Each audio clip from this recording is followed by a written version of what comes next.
Este día D es un día muy conocido. Sucedió en la Segunda Guerra Mundial, más exactamente el 6 de junio de 1944. Fue el mayor desembarco de la historia. Necesitaban poner freno al régimen nazi de Hitler, que se había tomado Europa. Así que los países aliados planearon y dijeron: este día es el día D, el día decisivo, llamado también la batalla de Normandía. Y más exactamente desembarcaron en Francia. Hacía 4 años que los nazis estaban allí en Francia. Así que llegó el momento decisivo, el día D. Y se dice que fue el mayor desembarco de la historia, porque fueron 1000 barcos los que allí llegaron a las costas, más de 10,000 aviones sobrevolando, 179,000 soldados, encontré esta cifra, miles de carros de combate, 23,000 paracaidistas, y lograron la victoria. Por eso es conmemorado ese día, el día D. Todos nosotros hemos tenido en nuestras vidas ese tipo de días D, días decisivos. ¿Sí es así o no es así? Días que no son como cualquier otro. Escuche esto: días que no son como cualquier otro. Hay días comunes y corrientes para nosotros aparentemente, pero hay días de días donde usted dice: tal día, pastor, recuerdo el día, recuerdo el momento, recuerdo el lugar, recuerdo la hora donde yo tomé una decisión que hasta el día de hoy me ha acompañado. No sé para cuántos acá el día que le entregaron su vida a Jesús fue su mayor día D, el día decisivo, el día donde su vida se partió en dos, en un antes de Cristo y en un después de Cristo. Le da un aplauso fuerte a Jesucristo por eso, el día D. Muy bien.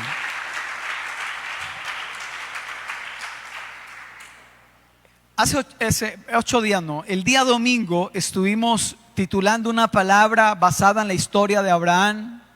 La titulamos ¿Cómo atravesar la prueba? A todos nosotros nos llegan las pruebas, y vimos cómo Abraham, cuáles fueron los ingredientes que él utilizó para atravesar la prueba. Y para Abraham hubo un día decisivo, que fue el que vimos el día domingo. El día donde Dios le pidió a Abraham que sacrificara a su hijo Isaac. Fue un día decisivo para él. El día que él tenía a su hijo prácticamente en el altar, listo para degollarlo, porque Dios se lo había pedido. En Génesis, el capítulo número 22, el versículo número 5, dice la palabra de Dios: entonces dijo Abraham a sus siervos: esperad aquí con el asno, y yo y el muchacho iremos hasta allí, ¿y qué? Y adoraremos y volveremos a vosotros. No lo vamos a leer, pero en el verso 9 dice la Biblia que Abraham construyó un altar, y ahí sobre ese altar puso a su hijo Isaac, listo para obedecer lo que Dios le estaba mandando. Ahora, si hay alguien aquí que lleva poco tiempo en los caminos de Dios, no vino el domingo, le cuento esto para hacer una aclaración. La Biblia está en contra de los sacrificios humanos. Así que Dios no permitió al fin que Abraham le hiciese daño a su hijo. La Biblia dice que Dios lo detuvo, y estaba tan resuelto Abraham que lo llamó 2 veces: Abraham, Abraham, no le hagas daño, porque he visto lo que hay en tu corazón, que me temes por cuanto no me rehusaste tu hijo Isaac, tu único, a quien amas. Cuando usted lee la historia de Abraham, usted se da cuenta que había algo que Abraham hacía continuamente, y era levantar altares. Cuando ustedes de pronto le preguntan, ¿y usted para dónde va? A la iglesia. ¿A qué va? A adorar a Dios. Todos nosotros nos imaginamos que vamos a cantarle. En ese tiempo no era así. Si alguien de pronto yo le hubiera preguntado a Abraham, Abraham, ¿y para dónde va? Voy a adorar a Dios. Ah, ¿va a cantar? No, voy a construir un altar. Consistía en poner piedras, juntar piedras, encima de las piedras leña, y encima de la leña un animal degollado ya, descuartizado, ¿sí? Debía desangrado, debía estar ahí, y le metían candela. Y eso era como que ese humo que subía, ellos lo veían como una adoración que subía delante de Dios. ¿Aló? Entonces, Abraham fue el segundo personaje en la Biblia que habla que levantó altares. El primero fue Noé. Después de que Noé salió del arca, ha pasado el diluvio, sale del arca, y una de las cosas que hace Noé es sacrificar 2 animales limpios, dice la palabra de Dios, y eso delante de Dios, dice la Biblia en Génesis, que fue olor grato, dice la palabra del Señor. Así que el segundo personaje que vamos a encontrar que levantaba altares era Abraham. No lo hizo una vez, lo hizo varias veces. ¿Por qué razones Abraham levantaba altares? Un día, por ejemplo, Dios le dio una promesa a Abraham y le dijo: Abraham, te daré a ti y a tu descendencia toda esta tierra en la cual tú estás. Y en respuesta a esa promesa que Dios le había hecho, entonces Abraham levantó un altar como una muestra de fe, como quien está diciendo a Dios: Dios, yo te creo. ¿Aló? Levantó un altar. En otra ocasión, Abraham levantó otro altar. Yo lo interpreto como un pedido de un respaldo divino. Abraham estaba comenzando en un nuevo lugar y levantó allí un altar como pidiéndole a Dios un respaldo divino ante ese nuevo comienzo. Entonces, escuche esto, hasta ahí Abraham había levantado varios altares, pero llega el altar de los altares, la mamá de los altares, por así decirlo. Y este ya no era un altar como muestra de fe, no era un altar como un pedido de un respaldo divino, sino que era un altar de adoración. El día domingo estuvimos hablando que en ese capítulo donde leímos ahora, en el verso 1, decía: aconteció después de estas cosas que probó Dios a Abraham. ¿Cuántos aquí saben lo que es ser probados por Dios? Ok. Decíamos el día domingo que a veces nosotros nos hallamos en momentos difíciles, problemas, coyunturas, situaciones coyunturales, porque Satanás nos ataca, como lo hizo con Job. ¿Y qué debemos hacer cuando eso pasa? Reprenderlo, sujetarnos a Dios, resistir al diablo, y él huirá de nosotros, dice la palabra del Señor. Con nosotros está la victoria. ¿Dice alguien amén a eso? Apláudale fuerte al Dios de la victoria. Así es. Pero en otras ocasiones nos hallamos en momentos difíciles, ni siquiera por un ataque del diablo, sino porque nosotros hemos tomado malas decisiones. ¿Sí? Un día encontraron al diablo llorando sobre una piedra y él dijo: estoy llorando porque siempre los evangélicos me echan la culpa de todo. Y hay cristianos que son olímpicos, yo los conozco. No son de aquí, son de otras iglesias. Pues el diablo, maldito diablo. No, usted no consultó a Dios, no esperó en Dios, no tomó la sabiduría. Bueno, entonces a veces nos pasa eso. ¿Nos ha pasado que a veces nos metemos en problemas? Sí. Entonces, ¿qué hay que hacer cuando eso pasa? Cuando eso pasa, entonces nosotros lo que debemos hacer es pedir perdón a Dios, amén, y corregir. ¿Es así o no es así? Sí, corregir. Y Dios tan bonito que Él nos ayuda a corregir. Pero hay momentos en los cuales, como le pasó a Abraham, ni lo uno ni lo otro. Simplemente fue Dios el que dijo: llegó el momento de la prueba. Cuando Dios dice, saquen una hoja, mis queridos, que les voy a hacer una prueba, les voy a hacer un examen. Y le dijo, toma a tu hijo Isaac, a quien amas, y sacrifícamelo en el lugar en el cual yo te diré. Ese día para Abraham era el día el día decisivo, el día de la decisión, una gran prueba. Entonces mire acá, ese altar para Abraham, yo le pregunto a usted, ¿fue algo cómodo, una situación cómoda? No, para nada. Fue una situación incómoda. Representaba dolor, representaba muerte, representaba entrega. Y este altar que Abraham levantó era diferente a los demás que él había levantado antes. ¿Por qué? Porque los altares que Abraham había levantado antes, él los ofreció. Dios nunca se los pidió. Simplemente él, yo te ofrezco levantar este altar. Y a Dios le pareció bien, Dios no lo rechazó. Pero este altar no fue algo que Abraham ofreció por iniciativa, sino que fue un altar que Dios le pidió. Fue un altar pedido por Dios. Y usted ve algo en la Biblia cuando usted lee la historia de Abraham, y es que desde que su hijo Isaac nació, ¿sí?, hasta ese momento que Abraham va a sacrificar a su hijo Isaac, Abraham no había vuelto a construir altares. ¿No le parece curioso ese dato? Nació Isaac y Abraham se olvidó de una vida de adoración, se olvidó de construir altares a Dios. Entonces, a veces nos pasa así. No sé cuántos se identifican con esto. Hay gente que llega a Dios con un interés bonito, genuino, pero no fue sino que llegara una bendición y en lugar de acercarles a Dios, produjo el efecto que contrario. El soltero que decía, uy, yo le serviría mejor a Dios si me casara, y se casó, mentira.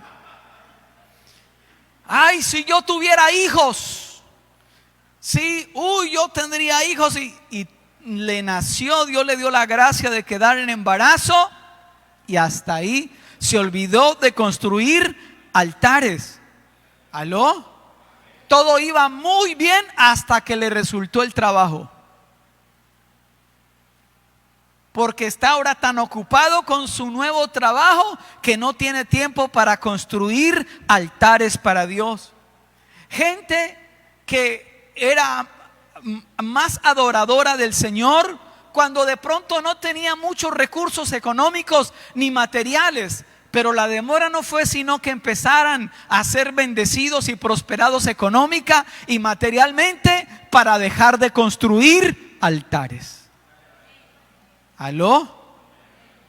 Dile a tu vecino, dile, no importa lo que pase, no descuides el altar de Dios. ¿Cuántos dicen amén a eso? Entonces, Dios le dice a Abraham, sacrifícalo allí. Y Abraham se lleva a su hijo, sus siervos le acompañan 3 días de camino. Cuando ve de lejos, ¿sí?, el lugar, Moriah, así se llamaba ese lugar. Entonces Abraham le dice a sus siervos, quédense aquí, me voy con el muchacho, iremos y adoraremos a Dios y volveremos. Ahora, ese altar, mire esto que le quiero decir. Ese altar donde Dios le había pedido a Abraham que sacrificara a Isaac, realmente Dios no quería que sacrificaran a Isaac. Todo esto Dios lo estaba haciendo para sacrificar ¿a quién? A Abraham. Hola. Para sacrificar a Abraham. Y ese día, a causa de la obediencia de Abraham, Dios proveyó un animal para el sacrificio.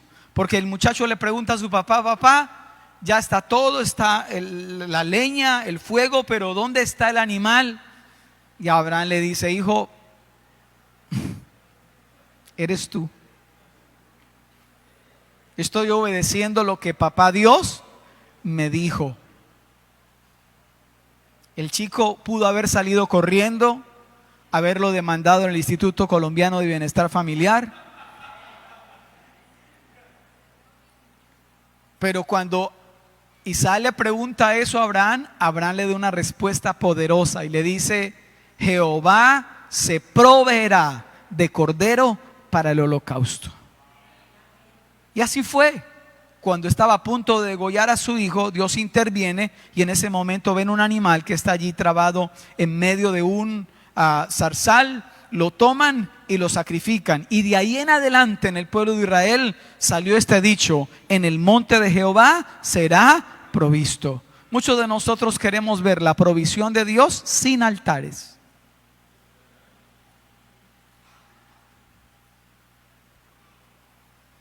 Y veremos Jehová proveedor, Jehová Jireh, cuando tengamos la obediencia que tuvo Abraham. ¿Cuántos dicen amén a eso? Dele un aplauso al Señor si quiere hacerlo.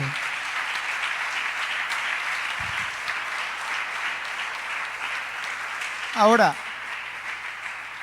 ¿a qué voy yo con todo esto? ¿Qué significa para nosotros ahora? Porque ahorita nosotros, para adorar a Dios, no tenemos que matar animales. ¿Sí? Imagínense cómo sería eso. ¿Sí? Entonces, ¿qué representa para nosotros un altar hoy en día? Escuche, representa para nosotros como hijos de Dios y ciudadanos del reino del Señor, representa la ofrenda perfecta que el Padre dio al dar a su único hijo. Porque cuando cuando Dios detiene a Abraham de hacerle daño a Isaac, en ese mismo monte donde Abraham casi, ¿cómo se dice? ¿Degüella o degolla? Eso. En ese mismo monte fue donde sucedió el sacrificio de Jesús en la cruz. Es como el Padre Celestial diciendo: yo intervine para que no lo hicieras, pero quiero decirle a toda la raza humana que yo voy a dar la mayor ofrenda sobre el altar, la ofrenda perfecta a su Hijo Jesús.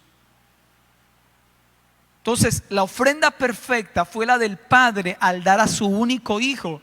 Y Cristo asimismo, escuche esto, se ofrendó a favor nuestro, muriendo en la cruz del Calvario. Porque la decisión también estaba en las manos de Jesús, cuando dijo: Padre, si es posible, pasa de mí esta copa. Y al saber que no se podía, Jesús dijo: he aquí, yo pongo mi vida, quítalo primero y pon lo último, porque he venido a esta tierra para hacer la voluntad de mi Padre Celestial. Denle un aplauso fuerte a nuestro maravilloso Jesús.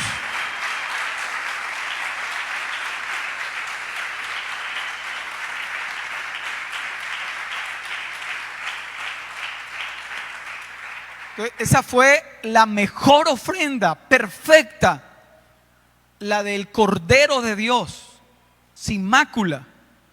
Entonces, en algunas ocasiones, si usted ha leído la Biblia, cuando alguien levantaba un altar, un sacrificio, hubo ocasiones en las cuales quien quemó el sacrificio fue Dios. O sea, la persona que estaba ofreciendo el sacrificio no tuvo necesidad de meterle candela. Dice la Biblia que caía fuego del cielo y consumía el holocausto, como una señal de que ese sacrificio era acepto a los ojos de Dios. Hola, tremendo. ¿Se acuerdan del profeta Elías? Sí, ok. Entonces, en algunas ocasiones sucedió eso. El fuego venía del cielo y quemaba el sacrificio como una señal de que era acepto a los ojos de Dios. En otras ocasiones no fue así. Habían sacrificios que las personas hacían, pero Dios, ¿qué decía? No, gracias. ¿Se acuerdan de Caín? ¿Se acuerdan, por ejemplo, también de los hijos de Aarón, Nadab y Abiú, que dice la Biblia que ofrecieron fuego extraño y murieron? porque no estaban en sujeción a su autoridad. Quisieron hacer las cosas independientemente. Entonces escuche esto que le quiero decir, para que usted vea cómo es de perfecto Dios y cómo son de perfectos sus tiempos. El fuego, como lo dije ahorita, a veces caía como una muestra de que una ofrenda agradable a Dios. Entonces, acuérdese que Jesús fue el sacrificio. Él fue la ofrenda por nosotros en la cruz del Calvario.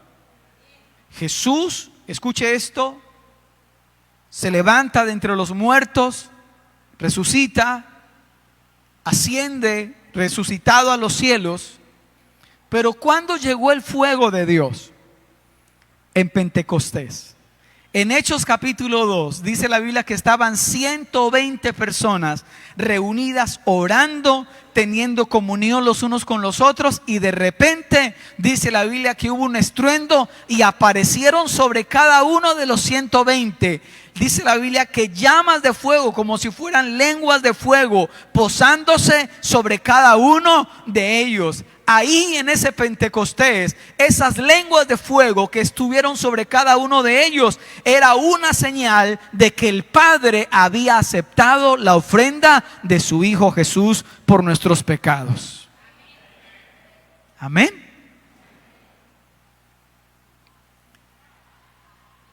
Sigo más allá. ¿Qué sigue representando para nosotros el altar? Bueno, uno, que Cristo murió por nosotros en la cruz del Calvario, que Él fue el sacrificio perfecto. Pero ahora, ¿qué más implica para nosotros? Aquí va, Romanos capítulo 12, el versículo número 1. Mire lo que el apóstol Pablo dice. Así que, hermanos, os ruego por las misericordias de Dios que presentéis. ¿Qué debemos presentar? Ponga su mano en el pecho. ¿Qué debemos presentar? Diga, mi cuerpo. Que presentéis vuestros cuerpos. ¿Cómo? En sacrificio vivo. ¿Cómo más? Santo. ¿Agradable a quién? ¿Qué es vuestro culto? Racional. Una interpretación, otra Biblia lo dice, ¿qué es vuestro culto diario? Entonces, escuche esto que quiero decirle. Pablo está diciendo lo siguiente: le ruego que presenten sus cuerpos en sacrificio vivo. Diga conmigo esa frase, sacrificio vivo. ¿Sacrificio qué, iglesia? ¿Sacrificio qué? ¿No le parece contradictorio? Porque para que hubiera sacrificio tenía que haber ¿qué? Muerte. Pero aquí Pablo dice, presenten sus cuerpos en sacrificio vivo. Si era sacrificio, es porque debía estar muerto. Entonces, ¿qué representa ahora altar para nosotros? Pablo lo que está diciendo es, todos los días ustedes deben presentarse y presentar sus cuerpos como un sacrificio, como vivo, agradable a Dios, y santo, agradable a Dios.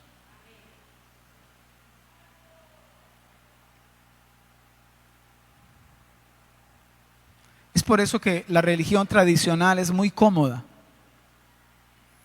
porque usted ve gente diciendo, yo hice una promesa, voy a pagar una promesa, una penitencia, ¿sí? Pero en Cristo no es así. Entonces lo que hace es que todos los días usted va delante de Dios. Perdón, yo hago esto.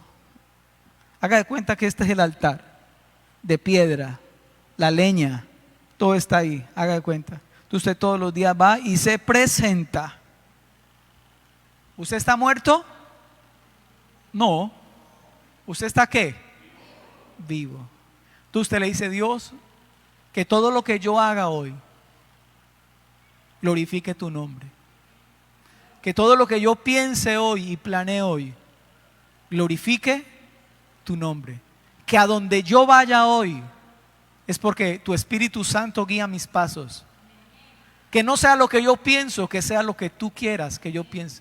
Que no sea lo que yo quiera decir, que sean tus palabras en mi boca. ¿Qué está haciendo usted? Presentando su cuerpo en sacrificio vivo, santo, agradable a Dios. Y a veces, cuando hemos pasado por la prueba, sentimos el fuego de la prueba, ¿sí o no? ¿Lo han sentido? Ahí sí, como dice el comercial o el meme, ya no aguanto más. Sí, porque hay pruebas difíciles que atravesamos y que Dios nos pone. Y entonces estamos ahí y Dios nos pone ahí a fuego. A veces nos pone a fuego lento. Otras veces sube la temperatura y uno empieza ahí, ay Señor, yo me quiero bajar de este altar. Y Dios dice, si quiere bajarse, bájese. Pero no he terminado. Y de pronto usted siente un fresquito. Ay Señor, ya como que pasó la prueba. Y Dios dice, no, voltéese para el otro lado porque está doradito de un lado solamente. Ahora de otro lado. Ay Señor.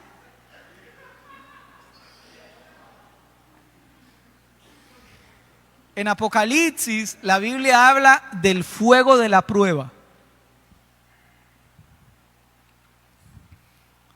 Entonces, hay muchos cristianos que como somos sacrificios vivos, entonces cuando llega el momento de la prueba, ¿qué hacen? Se quitan. No, yo hasta allá no. No, Isaac, no, está loco, perdón, pero ¿cómo se le ocurre? Pídame otra cosa. Por eso, cuando Pablo está diciendo,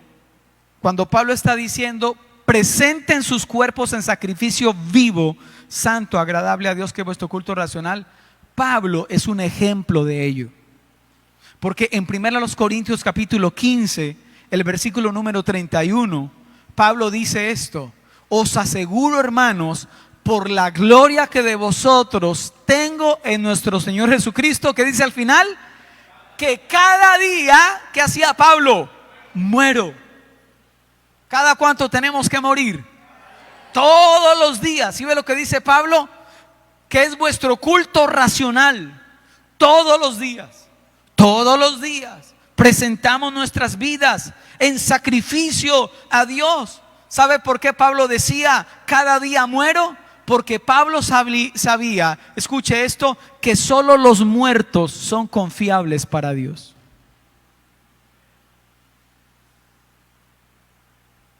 A veces nuestro problema es que estamos demasiado vivos. Pablo dice, considérense muertos al pecado. Y recuerdo un supervisor de grupos familiares que yo tuve y me gustaba la forma como él decía, mire, cuando la Biblia dice que nos consideremos muertos al pecado, ¿a cuántos aquí les gusta la carne asada? Levante la mano, eso no es pecado, hermano.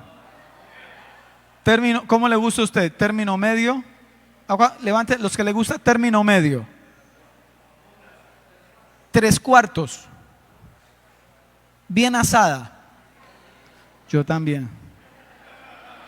Sí. Y cuando tipo 3 de la tarde que uno ya tiene esa hambre y eso huele a carne y nada que reparten esa carne y no.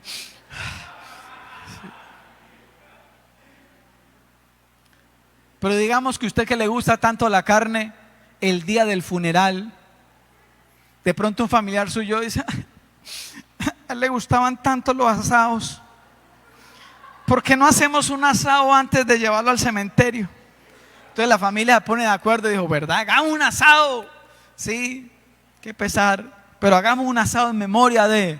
Y entonces llevan el ataúd al asado, abren la tapa, sí, y toda la cuestión.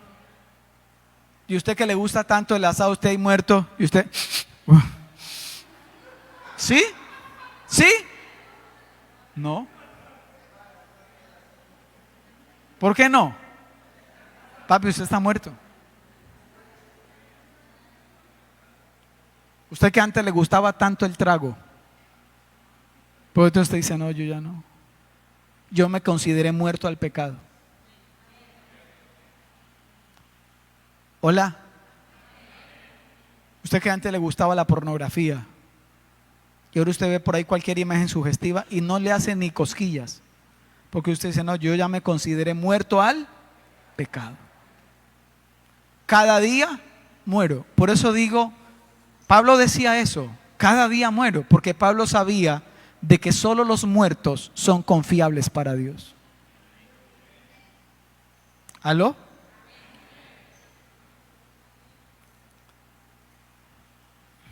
¿Cuántos quieren ser confiables para Dios? Entonces, ¿qué son los altares? Alguien lo dijo de esta manera: son puntos de conexión entre el cielo y la tierra.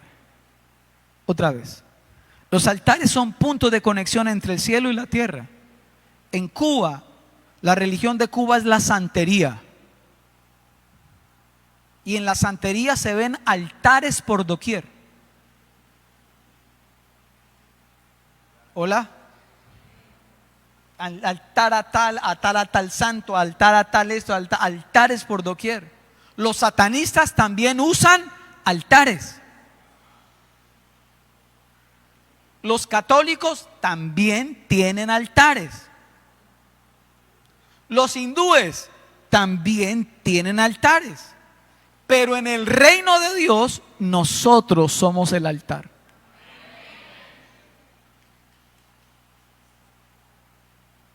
Y a la vez, nosotros también somos la ofrenda. Ahora, ¿por qué se llama altar? Porque hay sacrificio. Y si hay sacrificio, escuche esto, hay incomodidad.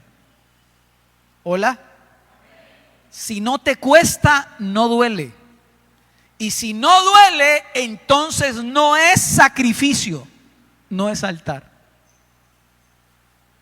El problema nuestro ahora, de esta generación de cristianos, es que queremos una vida cristiana que no nos incomode.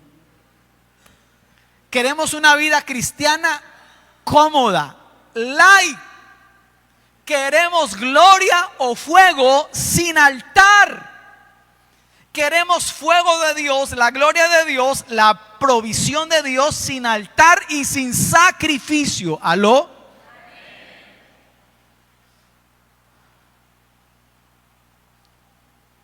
Entonces Dios nos llama a orar en la madrugada. ¿Qué dice nuestra carne? Está fresquito.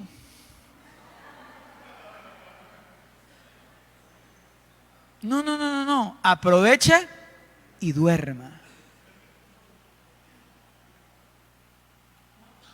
Pero cuando, a pesar de que está fresquito y de que usted tiene sueño y el Espíritu Santo lo llama a orar, y usted va y se presenta delante de Dios, usted está levantando o sea que está ofreciendo un sacrificio.